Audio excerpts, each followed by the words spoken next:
am Jennifer Abshire, and today we're on the front porch with Corey Jones, a partner in crime and a friend and someone that I admire his business acumen, and he is the CEO of Lucky Savannah Vacation Rentals. Welcome. I appreciate it. Good to see you. Yeah, you as well. Okay, so we're never really in this type of environment. Yeah, it's usually a little bit more informal.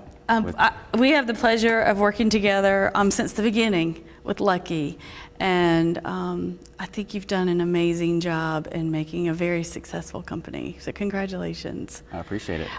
It's exciting. Just talk a little bit about the beginnings, how it happened.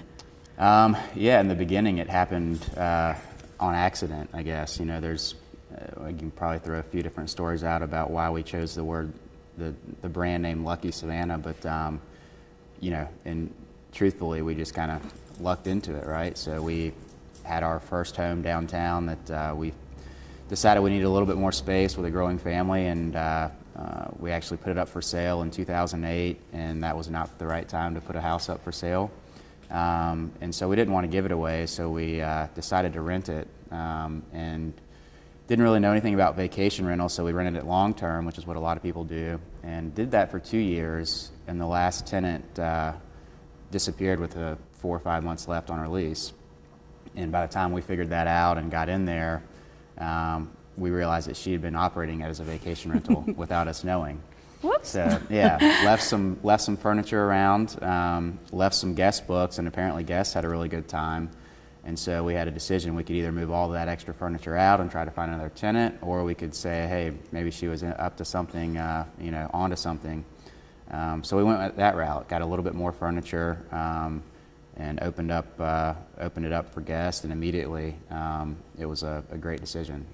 So from there, that was, you know, that was 2009, 2010 maybe. Right. And from there we had some success and brought on a handful of other clients, mostly friends and family in the close network, and got up to around 12 or 13 homes, and then realized, hey, there's something here.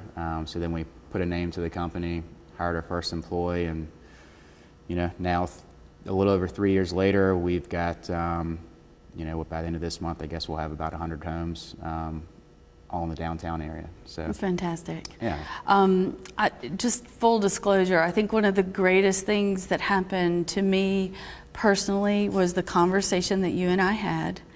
And I basically, when I talked to you and I wasn't sure what to invest in, and we talked about long-term versus short-term rentals, and you were telling me about the company, and then you were so kind to connect me to the right person for a short-term rental. Right. And I thank you so much, because it's actually paid for my son's college education, which to me was really awesome. So I feel very lucky to have been kind of in the ground floor with Lucky, and now I have 3 properties under Lucky, and it's definitely paying for college. Yeah, well, I mean, that's what's fun about it. We're probably a little bit unique in regards to other management companies and the makeup of our homeowner clients. You know, the investment side of it obviously is great, right? Everyone wants to make a return on their investment, but you know, what we found, we own a couple as well, and I know you do, so you know, what we found is that you get into it, and obviously it's a great investment, but you do get tied to the home, and it is fun to walk in and see those handwritten guest reviews. And that's guest what I notes. live for. That's what I live for. So you know, that, and we have a probably a higher proportion of local homeowners, people that are stakeholders in the community, and while it's an investment, we feel like it's an investment in the community as well. It puts people that haven't grown up in the hospitality business. It puts you front and center to a certain extent, and now you are a promoter of Savannah and goodwill and everything that comes with it. So. Well, I think you've taken Lucky to a place where it started out as something that you were not necessarily, as an entrepreneur, thinking you were going to do, and you've jumped in full force. How large is the team today? We have, I think, 7 office staff, and then you know, if you include our operations team with maintenance and housekeeping, it gets up to a little over 20 people. So, and the unique thing and the great thing about the hospitality industry that we've learned, and specifically vacation rental, is that there's not a real clear roadmap. It's still a young industry, so you can you can make a lot of mistakes, but you can also learn a lot and kind of chart your own course. And we've grown to date with the team that has had zero hospitality industry experience, especially lodging industry experience, which just we love. I mean, we've been able to base a company and our growth to date on a more simple, fundamental principle of giving good service, treating people how you'd want to be treated. We make mistakes along the way, some service failures, but we learn from them and go from there. So. Well, and especially to take the company to the growth of over 100 properties right now, and it's diverse. What have you found when people are finding Lucky? Who are they? Who's staying in the vacation rentals? Well, like you said, I mean, you mentioned the term diverse, and with our inventory, that complements that, and that helps with that effort. But meaning we've got everything from a 1-bedroom studio up to a 5 or 6 bedroom, historic, what most people would call a historic mansion. So, it's everything from the romantic getaway or the couple that's coming down just for a long weekend. Mm-hmm. That's a huge part of our business. But then we get the families, the multi-generational families, the families coming in for graduation. Maybe they have students at one of the local colleges. Women's weekends are a huge pull. We used to say girls' weekends, but then we realized that demographically, it was mainly women aged 45 and over, right? And they're coming down on an annual trip and just enjoying themselves. And for those people, they seem to like the value, and value is not necessarily cheaper, but they feel like they get a more enriched experience in some of these historic homes. I'm shocked at how many people in the guest books that I read, they love the fact that they feel like they're living like a local. They're basically using the grocery stores, they're hitting the shops, they're using a pedicab, but they're also walking the streets after dinner and basically feeling like maybe this is what it might be like to live here. And we see a lot of that. I mean, even just judging when we go in a home after the guest checks out, I mean, the number of business cards and real estate brochures. I mean, a lot of our guests are coming here to try out the city and end up buying. I mean, that's a lot of our growth with our inventory are people that are buying into the city, buying a home and using it as a true second home. They will be here part of the year, and then they want to have some residual income to help cover the maintenance of that home when they're not here. So from that regard, it's a perfect model. I think one of the things that happened early on in the company was the understanding of having to deal with the tax situation and making sure we're accountable. Can you talk a little bit about that process and how Lucky basically has been proactive in that? Yeah, I mean, I think we made a decision early on that, especially once we knew that there was some significant growth potential, that we wanted to grow the right way. Again, the industry is still pretty young, but even 2 or 3 years ago, it was in its infancy. And it wasn't on anyone's radar. No one understood how big it was. Should you pay taxes? Were you supposed to pay taxes? If you were, how do you go about doing that? It's really a pioneer moment yeah, I for mean, that. And now, the industry came together and said, hey, any industry, I feel, when it gets to a certain point, it needs a base level of regulation just to give it some credibility and some parameters. Everyone does better with some lanes to stay in, right? And so we worked with the city, with some downtown residents. A focused group came together with a common goal of at least putting some regulations in place. Each side didn't get everything that they want, but we got a good compromise, I believe. And the tax collection was a big part of that. So I think the majority of vacation rentals are paying taxes, and it's my understanding is it's a fairly material amount of revenue coming into the city, and then obviously the state as well. So. Good job. I know you got a new project, the grant. How did that come about? That was really that was still an offshoot of the stuff that happened in 08, 09 as well. That was a condo development that got off the ground, but never reached its full potential at that point, and it was.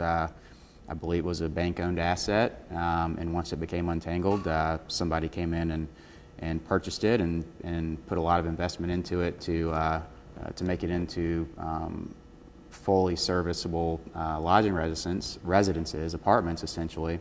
And we got to talking and said, hey, there may be, a better model here, specifically on Broughton Street, et cetera. So we've got a collection of 17 units on Broughton Street, pretty much right at the intersection of Broughton and Bull. And they range from 1 bedrooms to 3 bedrooms, and we're going to brand it under the grant. That building specifically was originally a WT Grant department store. So we're in a branding exercise right now with another local company, Focus Labs, so Perfect. A little shout out there. And we're excited.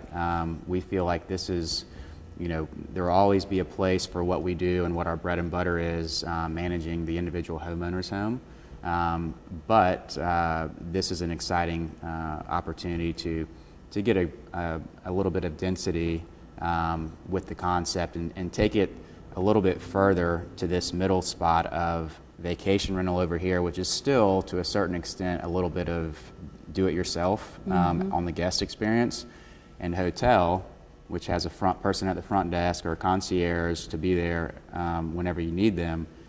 This project allows us to try to blur those lines a little bit, give the value and the amount of space and the convenience and comfort of a home, but with the service level of a hotel.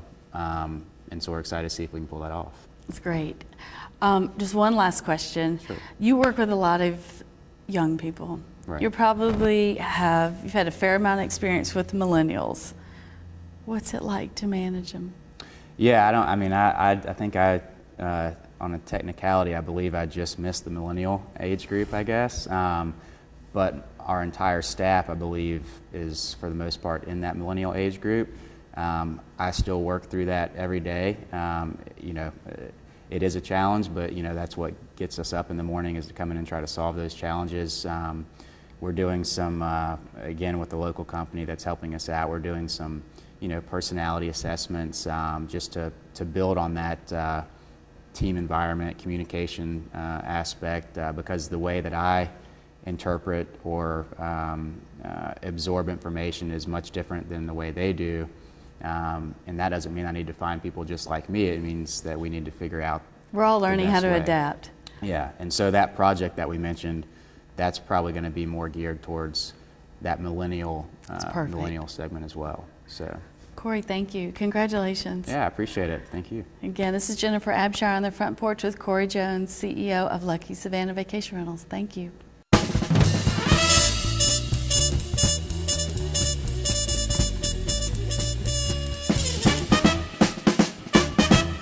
Okay, I'm delighted to have the opportunity to have John Vonner come and speak with us about his business and here at the Creative Coast on the Front Porch podcast. So John, you've served as the president and the founder of the Urban Savannah Group. Tell me a little bit about this group. Well, Urban Savannah, it started out just simply as a networking organization. When I moved here almost 2 years ago, I came here looking for opportunity to network with other minorities. And the networking events that I went to, which were great networking events, I didn't see a lot of African American or minorities at these events.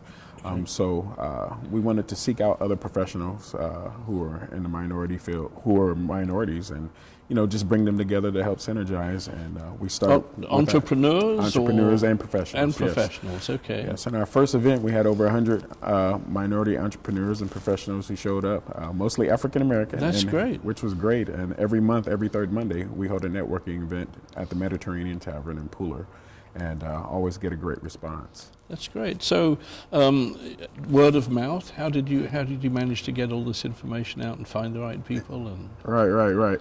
Well, it's interesting because in this new day and age, print media it's a little leery. So we did everything through social media. Okay. And me being new here, I connected with some great individuals here as well, about 9 other individuals who connected with us and believed in our purpose, and we all set forth to invite individuals to come out and just network. That's great. Now, do you divide your time between Atlanta and Savannah? Or? I'm fully here in Savannah now, me and my wife and our 4 sons. We live here and love it here. Because you had a consulting group in Yes. Atlanta. Yes, yes. And are you continuing that service? Yeah, well, now what we've done, in actuality, I'm focusing primarily on Urban Savannah. We've turned Urban Savannah into a Chamber of Commerce that focuses on minorities, African American and minority businesses here in the city. Sure.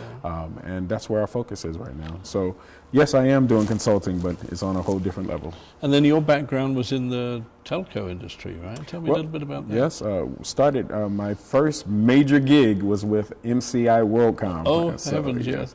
And it was very interesting. Sure. Started out as a project coordinator for them, and it was a very interesting experience. But after the corporate world, really felt the need to help build other individuals. I think that's great. That really is. And how are you plugging in these sort of ideas for growing the network? Are you holding a frequent event, obviously, Yes. but are you doing workshops? Or? Yes, well, actually, we have expanded. We're doing multiple networking events. We have the collective that's held every 3rd Monday of each month in Pooler at the Mediterranean Tavern. Then we also have a urban wind down that we call it for the after work hours for individuals to just come together, and that's held usually every first Tuesday. At the World of Beer in downtown Savannah. We also have some workshops. We have a lunch and learn that we do that help businesses. And are you a non-profit organization? Yes, or? we are in process, 501c6. C6, so yes. you'll have the ability to contribute to political campaigns under the C6. And our organization, we are nonpartisan, but we definitely want to make sure we are advocating on behalf of businesses in our area. Yes.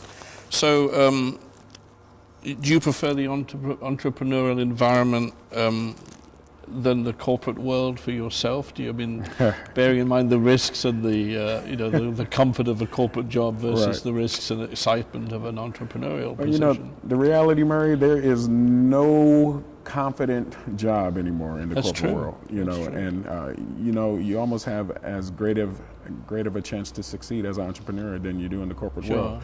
And that's what we want to do. We want to help inspire individuals who have those great ideas, those innovative ideas to move forward, just like the Creative Coast. Exactly. So, and I was going to say, your relationship with the Creative Coast, you're aware of our 1 Million Cups program here that runs every Wednesday. I love the 1 Million Cups. I've attended a few around the nation, matter of fact, and I was excited to hear about the one here. It's great.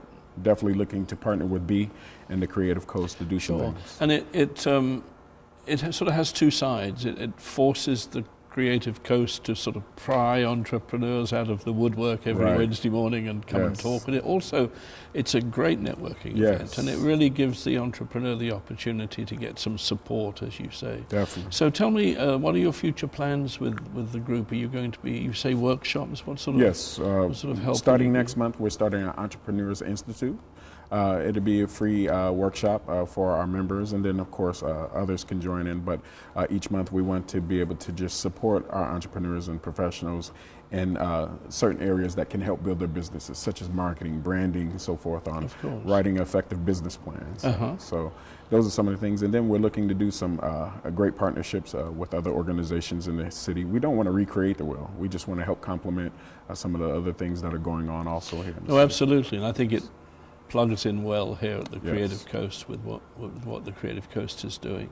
And are you bringing in other professionals to work with you at the level of mentoring and assisting with that? Yes, definitely. At our workshops, you'll see other professionals. Matter of fact, we have a lunch and learn coming up this week at the Holiday Inn Express, and one of the professionals is a boutique financial consulting firm called the Laurent Consulting Firm, and they'll be doing the workshop this Saturday. It's called Financial Business, Managing Your Finances for Your Business. That's a great one. Yeah. Okay. And then how do people become a member of your group? Tell me how that happens. Sure. They can just simply go to our website. That's urbansavannah.org, spelled the exact same way, Urban Savannah, and they can look on the website. There's 3 levels of membership, so they can choose which level works for them. And can you tell us about those a little bit? Sure. We have first level of membership. It's $150 per year, and that's just for individuals who want to join, be a part of our chamber, and take part in the networking events. The next level, we call it the urban executive. That's for individuals who are just starting their businesses, getting going. Okay. That's $250 per year. And that's right around the average fee for a chamber Sure. membership.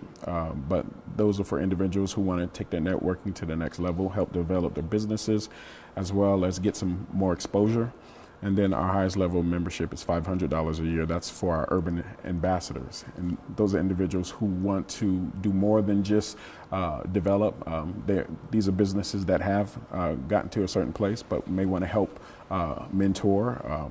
They're also invited to sit on our advisory team as well. So. Okay. And tell me about your advisory team, because that sounds like the sort of key to the future for you. Yes, the advisory team, as I said, these are businesses that are a little more established. Of course, they want some exposure and they want to continue to develop, but they also have things that they can contribute. And as a chamber, we want to make sure that what we're doing, it's being driven by the members. So the advisory team are individuals who are well-versed in business or well-versed in the challenges that businesses have as well. And they can help give us the direction, especially individuals who've been here. Me being new to this city, I want to make sure that we're moving in the right direction for our entrepreneurs. That's wonderful. That's really great. I'm glad to hear you're doing this. And the future, the next 12 months, what are you planning on? Some events? Yes, definitely. Matter of fact, in April, we're doing a workshop, symposium, small business symposium with the FDIC. And they'll be coming here to work with us. Free lunch. We'll be putting that information out on our website here. That's wonderful. In June, we're doing an economic summit and business expo. So we're looking for partners for that as well. A few other things. So. Well, that's great, John. Thank you very much indeed. I appreciate what you're contributing to the business community, and I wish you every success with your project. And keep plugged in here at the Creative Coast as well. This is Definitely. a great resource for you as well. Definitely, and if I may say, Murray, being here and being exposed to the Creative Coast, I found them through Geekin, and I was just really impressed with what Bea and her team has done. And we definitely want to make sure that we're partnering with the Creative Great. Coast as well. Very good. Well, good to meet you. Thank you. Good luck. Likewise. Thank you.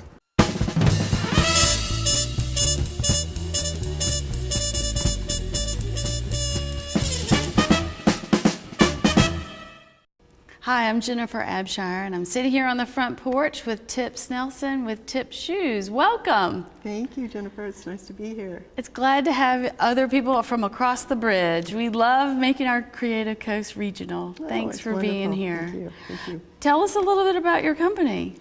Well, the company that I've been dreaming of for the last 7 or 8 years is called Tip's Custom Shoes, or Tiptoes Custom Shoes. I'm currently working out the details on the trademark name. But what I want to do is do custom shoes using digital technology for the millions of people that don't fit the standard sizes that are being made now around lasts. And I want to use 3D technology to scan someone's foot, make a specific last that fits their foot with all the anomalies, and design shoes around that so that they'll have a comfortable fitting shoe. I have orthotics that I'm supposed to wear. I can't find sandals that they work with. I can't find dress shoes. I think that I would be able to build shoes around my orthotic to be very fashionable. My background's in packaging design from Anheuser-Busch, and I kind of look at it like packaging feet. Exactly. You're today's cobbler. Today's digital cobbler is what I would like I to love call it. people. I love it. All right, so you must be pretty knowledgeable on fabrics. Fabrics. My whole life I've been a seamstress, so I've got that background, and I recently took some coursework in leather making, so doing some bags and things of that nature, and I'm very, very good with patterning. And with my background in graphics, all of the digital stuff on the computer and all those things are very available to me. That's great. What kind of fabrics what will you find are the best for your market right now? Well, I really want to use traditional leather products, possibly get some sort of vegan leathers for those that are concerned with using animal products, but they typically work the best with the human body and the stretching ability of the leather and that sort of thing. And I'm certain as technology progresses that there'll be more and more things available 3D print-wise that I can incorporate into the business. I'm sure it will be ever evolving. And from what I understand, this is a personal consultation with an individual. You like going into their home, being part of their life, and seeing a little bit more about them so that you can custom design for them. That's correct. I want to actually, visit someone in their home or their workplace, scan their foot, figure out all the concerns, possibly even consult with a medical professional, a podiatrist or an orthopedist, and make sure that we're doing something that would really work for that person. Make them a basic shoe, let them wear it around the house, the backyard, until they're very, very satisfied, and then that becomes their master. And I should be able to pretty much generate anything for them after that. That's great. And I want to have an online interface where you can go and pick out the heel height and the color and pretty much design your own shoe and know that when you have it, it's going to fit. And if you're going to Europe for 2 weeks, you know you can walk around and not worry about having to wear tennis shoes everywhere. I can't tell you what a need that is for specific people. I mean, it's really one of those things where it has to be individualized. Exactly. I mean, it's not like you can really just go to a department store and get that exact fit. Exactly. It needs to be repeatable and then also affordable. Right now, a lot of bespoke shoes are available, but they're very, very pricey. And I'm thinking that I can drive the cost down by using all the digital technology and ganging up things and mass producing a lot of it with technology. And then finally having a real human being put the shoe together. I'm almost looking at a new manufacturing model. I think that Bluffton and Hilton Head is a great place for lots of baby boomers that want to work part-time, like to work with their hands. They're spending a lot of money at different craft stores, but I could totally see them receiving a box of components with all the instructions and being trained by me to do it and putting shoes together one-on-one. That would be fabulous. And John, exactly the way you're receiving this is what's been happening to everybody I've been talking to about it for the last 5 or 6 years, to the point where I thought, man, I have to at least see if I can make this work. So what's the price point? I'm hoping to be somewhere around a $300 price point, which is a little pricey, but for shoes that work, I think someone would be more than willing to pay for it. Okay, because this is a personalized business, which I love the fact of this. As we all know, I run a local public relations firm, and we are 5 people strong, but we need that to grow our business. How will you grow your business? Well, my intent is to make Hilton Head the manufacturing hub where all the technology, all of the leather work and everything is done. But I then want to grow and branch out and have individuals that go into different communities, maybe all across the country. A tips consultant. I have 4 children that are, in different places in the Midwest. I would love to have a consultant in Chicago and one in Denver so I could go visit my children, but they could bring in the orders. They could be fulfilled here and then sent to the customer and then follow up with that same rep. Ideally, at some point, I would love for this thing to go all across the country and have little reps everywhere and cobblers everywhere. So I like to dream big. I love it. I don't know much about the history of the Charleston or Savannah Shoe Company, but I believe that's how they also started. Yes, I believe they do. They had some cobblers from someplace they went on vacation and brought them back here, and it's doing very, very well. Exactly. So lessons learned so far with the business? Lessons learned. Well, it's just been a month since I won the contest, and it's been a very, very busy month. And I just yesterday was able to meet with the attorneys and found that there's some hiccups with my name and trademark, lots of issues that are very, very important to a business, that the resources I won in this contest are just absolutely amazing, giving me lots of opportunities. Let's back up. Tell us about the contest. The contest was made public through basically the Don Ryan Center was where I heard about it, and I've been very, very active with them for the last several years, dreaming my idea, and they've been coaching me along. And it was a 1-page application that you emailed in, and they were going to pick contestants to do like a mini Shark Tank at the Poseidon. There were going to be 6 contestants, and 4 of the 6 were going to win prizes. Well, I thought, okay, I'll just give this a shot. And I was very, very brief about how I filled it out, which seemed to be a good thing because they wanted it to be like a 3-minute elevator speech. Yep. And I was called out of 73 applicants to be one of the 6. And then I was the 5th presenter. And by my turn, I was totally convinced that, oh, this was a good exercise for me, and I thought, I'm not going to win. And it turns out I was the winner. It was incredible. Congratulations. That's exciting. So, this is when the real work begins, though. oh, yes. And there's been a lot of things going on here, all wonderful things, but very, very time consuming. And I love every bit of it. I didn't want to look, I'm retired now, that's why I have time to do this, and I didn't want to just have nothing going on other than volunteer work. And I've raised 4 children. They don't have any fallback plan for them financially. I would love to be able to kick something up so when I when I'm gone, there's something here for them. It's great. Once you fall down the entrepreneurial rabbit hole, you never know what direction it's going to take Yes, you. yes, yes. So we wish you much success. Thank you. I'm thank so glad that you you. came in. Thank you. Again, we're sitting on the front porch with Tip Snelson with Tip's Shoes, and I'm sure we'll be hearing a lot more about her very successful business. Thanks. Thank you.